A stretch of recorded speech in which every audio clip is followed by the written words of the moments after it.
Rising Rajasthan एक तरह से पूरे राजस्थान के लिए महत्वपूर्ण भी है, बड़ा इवेंट भी है। हम देश भर से, बल्कि दुनिया के दूसरे कोनों से भी हम इन्वेस्टर्स जो हैं वो उनका स्वागत करेंगे यहाँ पर। प्रधानमंत्री मोदी जी उस कार्यक्रम के लिए आ रहे हैं। 3 दिवसीय यह कार्यक्रम होगा, जिसके अंदर एक दिन फोकस नॉन रेजिडेंट राजस्थानियों के लिए होगा। तो अपने आप में एक बहुत बड़ा कार्यक्रम है। एक होस्ट होने के नाते हम अतिथि देव भव उसका पूरी सही तरह से हम उसको कर पाएँ, इसके लिए हर मेहमान का स्वागत ढंग से हो, उनकी देखरेख सही तरह हो।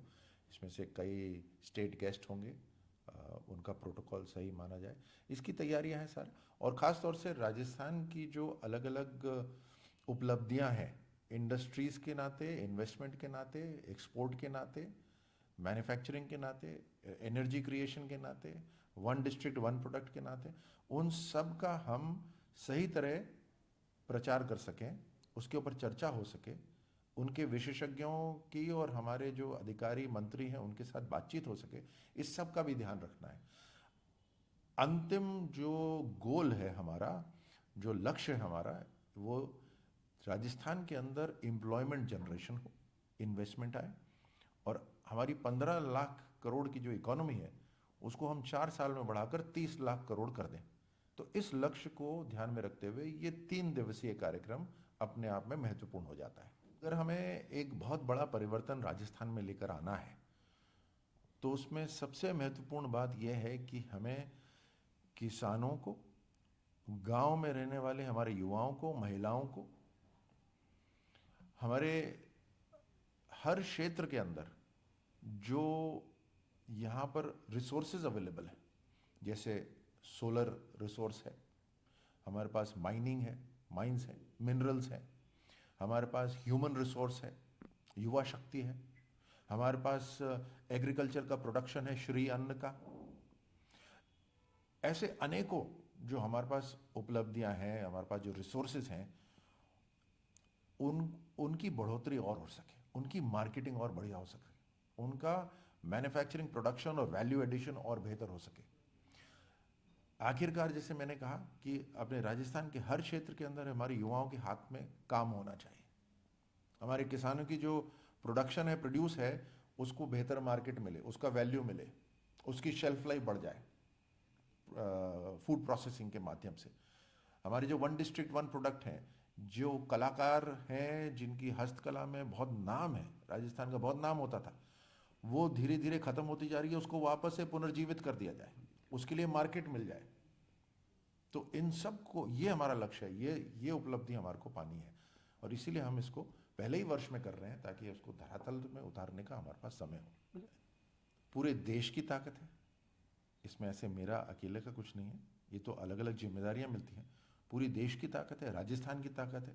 प्रधानमंत्री मोदी जी ने जिस तरह से देश की ब्रांडिंग करी, जिस तरह की देश की इमेज बनाई है, जिस तरह देश में एक स्टेबल सरकार दे दी है और एक प्रगतिशील सरकार दे दी है जहां हर वर्ग के पास विकास पहुंच रहा है, ये उस श्रृंखला में हमारा योगदान है। अब प्रधानमंत्री जी ने जब कह दिया है, लक्ष्य रख दिया है कि 2029 तक हमारे को तीसरी सबसे शक्तिशाली अर्थव्यवस्था बनना है, तो फिर उसमें राजस्थान का क्या रोल रहेगा? और राजस्थान का बहुत बड़ा रोल रह सकता है और रहेगा।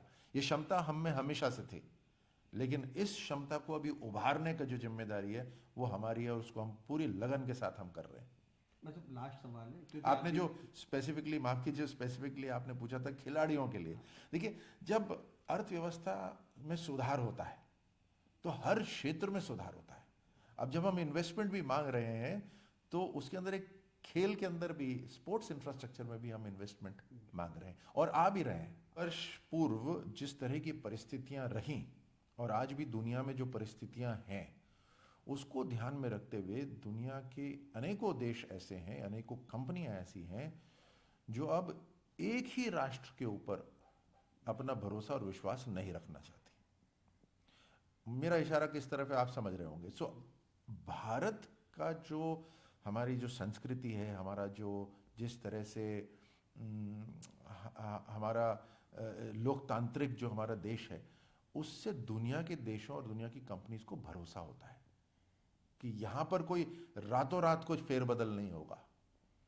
यहाँ पे सप्लाई लाइंस हमेशा चलती रहेंगी, यहाँ की मैन्युफैक्चरिंग हमेशा चलती रहेंगी, यहाँ के लोग हैं उनकी संस्कृति विश्वास की है, उनकी संस्कृति आवभगत की है। तो ऐसे के अंदर जो प्रधानमंत्री मोदी जी ने जो रूपरेखा भारत की रखी, उस वजह से भारत पे विश्वास हो गया है। तो आज सप्लाई लाइंस, एक ऑल्टरनेट सप्लाई लाइंस दुनिया बनाना चाहती है, ऑल्टरनेट मैन्युफैक्चरिंग जो कंपनीज हैं वो बनाना चाहती हैं। एक ही राष्ट्र के ऊपर भरोसा ना हो, दूसरी जगह भी हो। तो उसमें भारत, और भारत के अंदर राजस्थान, उसकी जो संभावना है वो बहुत बढ़ जाती है। तो आपने कहा कि सुधार क्या करने, तो हाँ, हमें अपने घर में भी सुधार करने पड़ते हैं। लाल फीताशाही जो पिछली सरकार में चल रही थी, जहां सरकार का इंटरेस्ट है, सरकार के अंदर जो नुमाइंदे बैठे हुए हैं, जनता के आशीर्वाद से जो बैठे हुए हैं, वो अपना इंटरेस्ट जब डालने लग जाते हैं तो फिर राजस्थान का इंटरेस्ट कहाँ जाएगा? वो लाल फीताशाही और बढ़ जाती है। हमें इसको हटाकर राजस्थान का जो पक्ष है वो सबसे आगे रखकर उसको काम कर रहा है, और वही हम कर रहे हैं। निर्णय सबको साथ में लेकर होने चाहिए, और मुझे यकीन है जो अधिकारी हैं उसके ऊपर सबको साथ बिठाकर ऐसा निर्णय लेंगे जिससे सबको राहत मिलेगी।